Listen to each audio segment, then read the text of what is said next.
Jangan sentuh aku, Mas. Aku tidak sudi melayani kamu. Berusaha melepaskan diri dari kungkungan Mas Ibnu. Akan tetapi tenaga laki-laki itu sangat kuat, seperti orang sedang kesetanan. Aku berusaha berteriak, namun Mas Ibnu membekap mulut ini hingga aku hampir kehabisan napas. Jangan biarkan pria tidak berperasaan ini menyentuhku lagi, ya Allah. Aku terus saja berdoa, semoga Abraham masuk dan menolongku. Walaupun mungkin dia tidak akan berani menginjakkan kaki ke dalam rumah untuk menghindari fitnah serta menjaga marwahku yang notabene masih berstatus sebagai istri orang. Ponselku terus saja berdering. Sepertinya Abraham menghubungiku. Mungkin karena aku terlalu lama di dalam. Jadi dia penasaran dan menelponku. Bram, tolong masuk. Jangan biarkan pria jahat ini menyentuhku. Aku membatin sambil menitikkan air mata.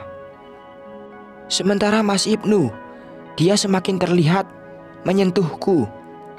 Meskipun sebenarnya aku masih halal untuknya, tapi sungguh aku tidak rela jika harus kembali melayaninya.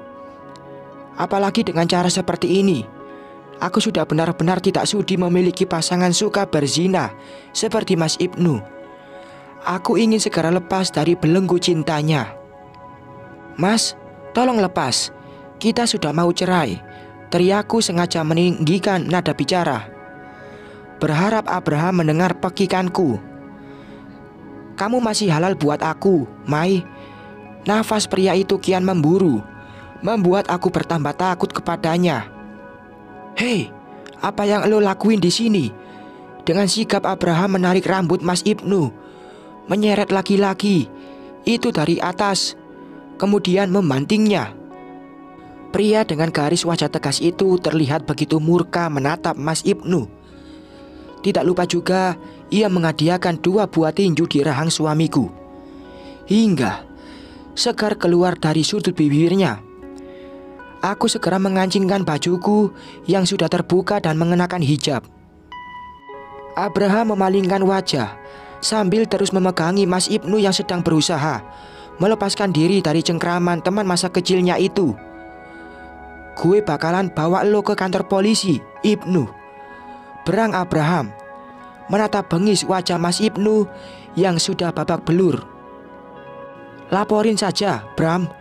Gue yakin polisi tidak akan menanggapi laporan lo, karena tidak pernah ada kasus suami istrinya sendiri, tantang pria berhidung bengir itu sambil tersenyum mengejek.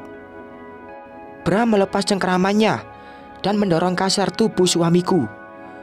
Gue yang akan melaporkan lo atas tuduhan tindak penganiayaan terhadap gue, teriak Mas Ibnu. Buk!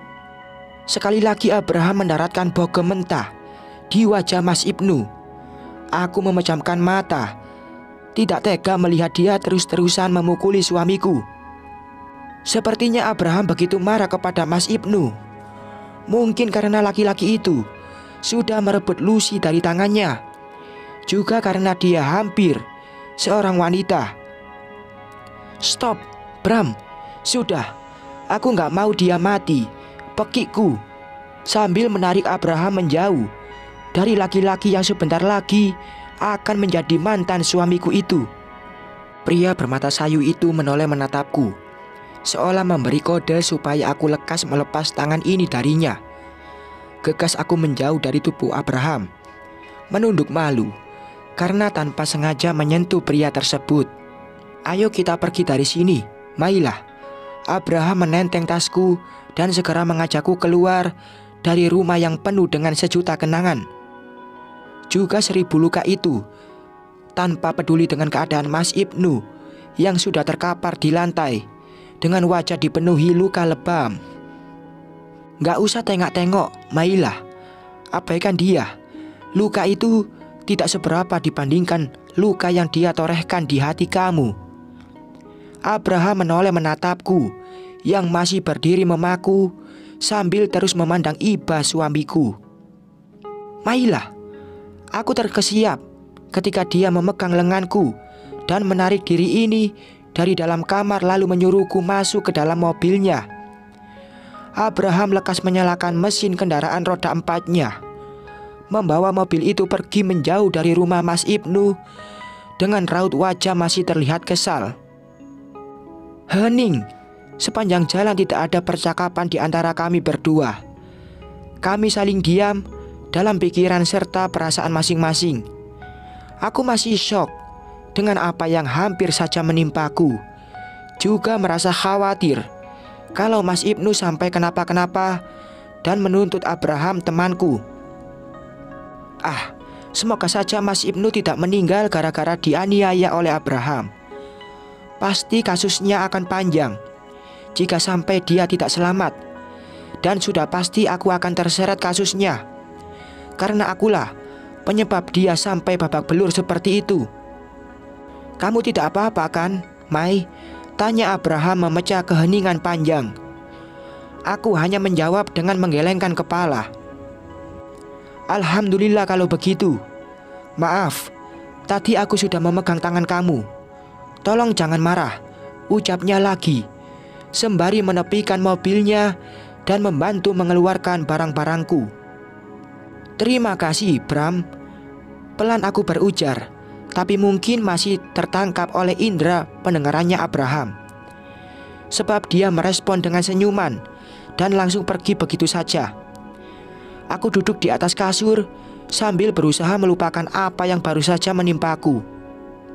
Mas Ibnu, kenapa kamu begitu tega menyakiti perasaanku berkali-kali seperti ini? Salah aku di mana, Mas? Perasaan selama aku hidup menjalani biduk rumah tangga dengannya, aku tidak pernah berbuat macam-macam yang memancing amarahnya. Aku selalu menuruti semua perintahnya, menjadi istri yang berbakti kepada suami, juga berusaha menjadi menantu yang baik. Tapi justru pengkhianatanlah yang malah aku dapatkan. Aku menarik napas yang terasa sakit, melonggarkan dada lalu mengembuskannya perlahan. Pelan-pelan ku rebahkan bobotku di atas peraduan. Meringkuk sepi karena hidup selalu dirundung nestapa. Tidak lupa juga aku menutup serta mengunci pintu. Sebab trauma jika tiba-tiba ada yang masuk ke dalam dan berbuat macam-macam kepadaku. Ponsel yang sejak tadi tergeletak di atas kasur terus saja menjerit-jerit. Gegas ku ambil benda pipi persegi itu dan melihat siapa yang menghubungiku. Ternyata sebuah alarm pengingat kalau hari ini ulang tahun pernikahanku dengan Mas Ibnu yang ke-13. Bahkan aku sampai lupa tanggal pernikahanku dengannya. Biarlah, lagi pula semuanya sudah berakhir. Lupakan saja semua kenangan tentang dia dan berjalan lurus menatap masa depan. Fokusku saat ini adalah Raihan yang masih membutuhkan aku sebagai penopang hidupnya. Sebab aku yakin setelah berpisah pasti Mas Ibnu lebih fokus dengan keluarganya yang baru. Bersambung.